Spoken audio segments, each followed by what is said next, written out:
31st night కి farm house book చేసుకుని friends తో ఎంజాయ్ చేయాలనుకుంటున్నారా? అయితే వెంటనే డోసే యాప్ ని డౌన్లోడ్ చేసుకుని బుక్ చేసుకోండి. నమస్తే రమ్మగారు. నమస్తే జయ. రమ్మగారు, పుట్టినరోజు, పెళ్లి రోజు తదితర కార్యక్రమాల్ని తర్వాత జరుపుకోవటం ప్రతి సంవత్సరం జరుపుకుంటూ ఉంటాం. మనవి జరుపుకుంటాం, పిల్లలవి జరుపుతాం కదా. పుట్టినరోజుల గురించి మాట్లాడుకుందాం. పూర్వకాలంలో ఇలా జరుపుకోవటం అట్లా ఉండేదా? అప్పుడు ఏం చేసేవారు? పుట్టినరోజు అనగానే ఏం చేసేవారు? ఇప్పుడంటే మనకు ఒక సెటప్ ఉంది. కేక్ తెస్తాం, కట్ చేసుకుంటాం, అందరికీ పెడతాం. మరి లేదంటే తలస్నానం చేయటం, గుడికి వెళ్ళటం, అక్షింతలు ఎంచుకోవటం, ఏదైనా మంచి పనులు చేయటం, ఇలాంటివి. ఇదివరకు రోజుల్లో ఎట్లా ఉండేదంటారు? అంటే మరి ఇళ్లల్లో మామూలు సామాన్య కుటుంబీకులైతే ఏ పిల్లవాడి పుట్టినరోజు వాడికి పొద్దున్నే మామూలుగా మొహం కడిగిచ్చాక ఒక పీట మీద కూర్చోబెట్టి నెత్తికి నూనె రాసి బొట్టు పెట్టి కుంకుమ బొట్టు పెట్టి తల అంటే నెత్తికి నూనె పెట్టి ఇంట్లో పెద్దవాళ్ళ చేత తలకి నూనె పెట్టించి అక్షింతలేసి హారతిచ్చి స్నానం చేశాక చక్కగా కొత్త బట్టలు వేసి తర్వాత ఏదైనా దేవాలయం ఇంట్లోనే మళ్ళీ ఒకసారి కొత్త బట్టలు వేసాక అందరూ పెద్దవాళ్ళందరూ ఆశీర్వదించి హారతి ఇవ్వటం ఒక లెక్క. ఆశీర్వదించడం అంటే ఓకే, అక్షింతలు వేయించుకోవటం. మన పండగలప్పుడు అప్పుడు చేస్తారు కదా, మన పెళ్లిళ్ళప్పుడు హారతి ఇస్తారు చూడు, అట్లా హారతి ఇవ్వటం ఒక నియమంగా ఉంటుంది. అది అప్పుడు వాళ్ళకి పిల్లలకు ఉన్నటువంటి జనఘోష అవి పోతాయి అన్నమాట. అదే హారతి ఇచ్చి చుట్టుపక్కల ఇళ్లలోనూ స్నేహితుల ఎందు చుట్టూట మిఠాయిలు, స్వీట్లు, చాక్లెట్లు అలాంటివి పంచి దేవాలయ దర్శనం చేయించి ఎవరైనా గురువు గారు ఉంటే గురు దర్శనం తప్పకుండా చేయించేవాళ్ళు. పూర్వం పుట్టినరోజు నాడు గురు దర్శనం చేయాలి. దేవాలయ దర్శనం ఎట్లాగో అలాగే ఆ కుటుంబానికి గురువో, విద్యా గురువో, మంత్ర గురువో ఉండేవాళ్ళమ్మా అప్పట్లో పద్ధతి ప్రకారం. లేదా ఊళ్ళో పురోహితుడు, ఆయనే వీళ్ళకి బ్రహ్మ అన్నిటికీ, ఈ కుటుంబానికి ఆయన వచ్చి ఆశీర్వదించడం ఈ నియమాన్ని నడిచేది. మేము ఇప్పటికీ పిల్లలకి పుట్టినరోజు నాడు పొద్దున్న బొట్టు పెట్టి నెత్తికి నూనె రాసి అక్షంతలు వేసి స్నానం హారతి ఇచ్చాకే స్నానం చేయమంటాం. పెద్ద పిల్లలైనా కూడా అలాగే చేస్తాం. ఫస్ట్ బర్త్డేలకు కూడా అదే పద్ధతి. ఎవరైనా ఆడపిల్లలైనా మగపిల్లలైనా నెత్తికి నూనె పెట్టాలి పెద్దవాళ్ళు. దానికి ఒక పాట చెప్తారు, ఒక పద్యం, అత్తగడుపు చల్లగా అమ్మ కడుపు చల్లగా. ఈ అత్తగడుపు చల్లగా పదం విన్నావా? అది ఎప్పుడు అంటారు? నెత్తికి నూనె పెట్టేటప్పుడు. ఈ మాడు మనకి ఇది ఎక్కడ పెడతారు? ఇది బ్రహ్మరంధ్రం కదా. ఈ బ్రహ్మరంధ్రానికి కింద ఉన్న స్థలంలోనే సహస్రార చక్రం ఉంటుంది. మనకి షట్చక్రాలు ఉన్నాయా? అవును. మూలాధారం నుంచి ఆజ్ఞ వరకు 6 చక్రాలు. ఆజ్ఞ తర్వాత పైన ఉన్నది ఏమిటి? ఇక్కడ ఉన్నది సహస్రార చక్రం. ఈ మధ్య అందరూ సహస్ర పేర్లు పెట్టుకుంటున్నారా?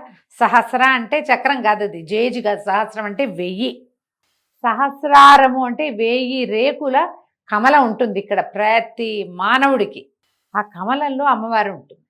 మన జీవశక్తి, మా పరమాత్మ ఇక్కడ ఉంటారని చెప్తారు. అక్కడ ఉంటుంది జేజి.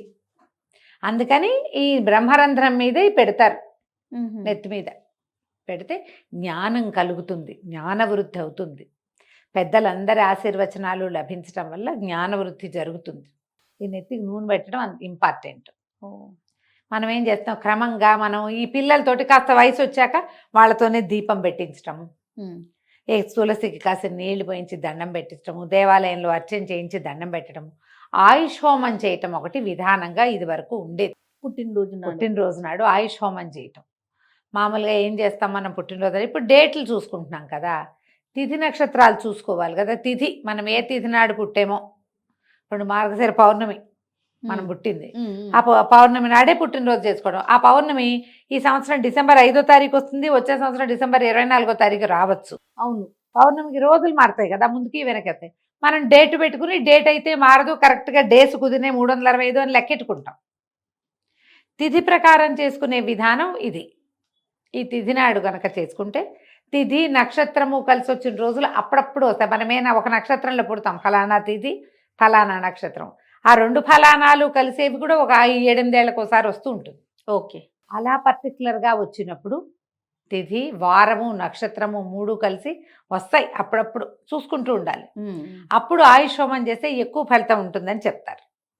లేదా ప్రతి సంవత్సరము ఆయుష్ హోమం చేసుకోవచ్చు.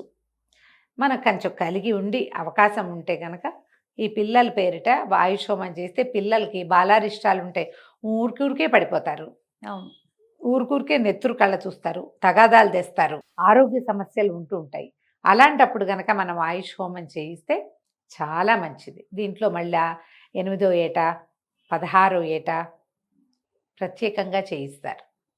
అప్పటికి బాలారిష్టాలు తీరిపోతాయి. 8 ఏళ్ళకి చేస్తే కనుక తర్వాత వచ్చే బాలారిష్టాలు రావు.